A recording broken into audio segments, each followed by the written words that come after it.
Mga sir, kamusta kayo? Pag-usapan natin ngayon, o ang topic natin, ay tungkol sa pag-ignore ng mga aral ng road safety training ng mga defensive driving seminar. Kadalasan kasi sa atin ng mga driver na kapag pinag-undergo tayo ng defensive driving seminar ay umupo na lang tayo nang wala tayong interest doon sa pakikinig. O naturingan tayong participant pero hindi tayo nag-participate. Mga sir, bigyan mo ng kahalagahan ang participation mo sa road safety seminar, road safety training. Na kapag umupo ka doon as a participant, dapat mag-participate ka. Ibig sabihin, unang-una ay gawin mong makatotohanan ng pakikinig. Pangalawa, dapat nag-note ka sa mga discussion natin at isinasa puso, isinasa isip ang mga aral na itinuturo doon sa seminar. Dahil para sa atin yon, para sa inyo yon. Hindi yung para sa boss nyo. Dahil ang kaalaman ninyo ay daladala na ninyo, taglay-taglay na ninyo saan man kayo pumunta. Halimbawa, lumipat ka ng trucking company, dala mo pa rin ang kaalaman. Di ba? Hindi naman maiiwan doon yun. Sa dati mong company, daladala mo yan, mga sir. Bakit ba kailangan nating aralin? O bakit ba kailangan makatotohanan nating taglayin ang aral ng road safety training? Para maging ligtas tayo. Mga sir, yun ang hindi natin nararamdaman. Akala natin compliance lang, requirements lang. Bigyan natin ng katotohanan na para sa sarili nating kaligtasan ang ginagawa nating pag-attend ng mga defensive driving seminar. Para magkaroon tayo ng knowledge na kahit hindi natin masabi na full knowledge, at least kahit 70%, meron tayong nakuhang knowledge. Di ba? Dahil kung babaliwalain mo ang aral ng road safety training, lalo't hindi ka nakinig, umupo ka lang. Pagkatapos ng seminar, uuwi kang walang natutunan. Sayang naman ang panahon. Bakit hindi mo sinamantala na habang nandun ka sa seminar, naging participant ka doon, na hindi ka man lang nag-participate? Dapat mag-participate ka. Pwede kang magtanong sa instructor, sa facilitator, kung ano ang nasa isip mo, at sasagutin ka naman ng facilitator. Mapaliwanagan ka para mas maintindihan mo. Di ba? At huwag ka makikipagdebate. Dahil ang facilitator, nagsaliksik yan ng aral na ligtas sa pagmamayo sa kalsada. Na kahit sa ano daanin, ang filosofiya mo, sa pagkangatwiran, sa pagkakamali ka, pabayaan mo, sukol na sukol ka ng facilitator. Wala kang lulusutan. Promise, mga sir. Okay? Balik tayo sa benepisyo ng road safety training ng defensive driving seminar na para sa sarili natin. Paulitin ko, mga sir. Dahil, una nating iniingatan ang sarili natin bago pa ang pamilya, bago pa ang trabaho. Huwag natin unang mahalin ang trabaho. Una nating mahalin ang sarili natin. Pangalawa, ang pamilya. Pangatlo, ang trabaho sa ating priority.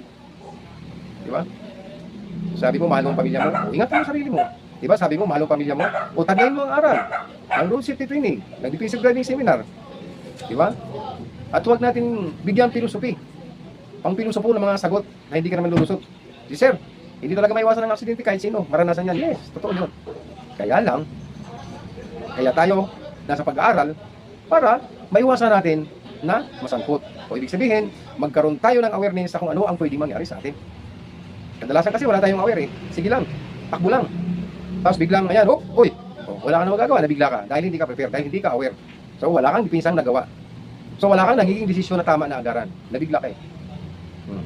So, ang magiging desisyon mo ay mali. So dahil mali ang nagiging desisyon mo, sapol. Unang-una, yung safe following distance lang, hindi mo kayang gawin, nahihirapan kang gawin, gusto mo nakadikit. Pangalawa, yung road scanning ahead, hindi mo ginagawa. Pangatlo, hindi mo iniisip kung ano ang total stopping distance mo sa speed mo na yan.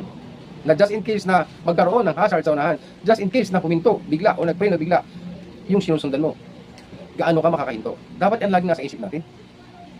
At dapat tayo na mismo ang nakakaalam kung tayo ba ay pagod na o inaantok. Huwag na natin pilitin.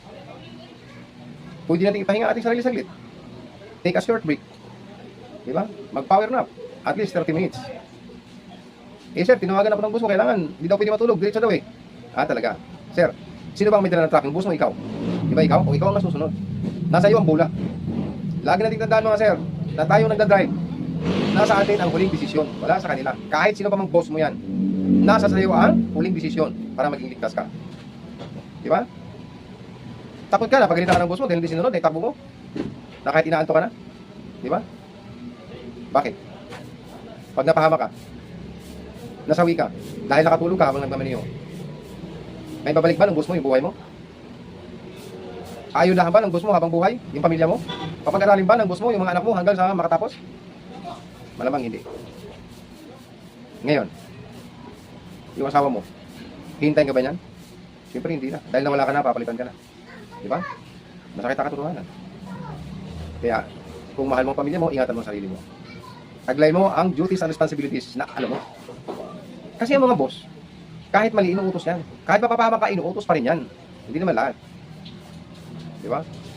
So, since na alam mo naman na papapahama ka, huwag kang sumunod sa maling utos ng boss mo. Di ba? Kaligtasan mo ang pag-uusapan natin. Kaligtasan mo ang isipin mo.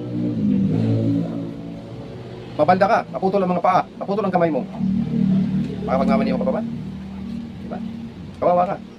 Kaya, ang katotohanan ng kaalaman sa Road City Training ay unang-una, ikaw ang dapat na magkaroon ng interes.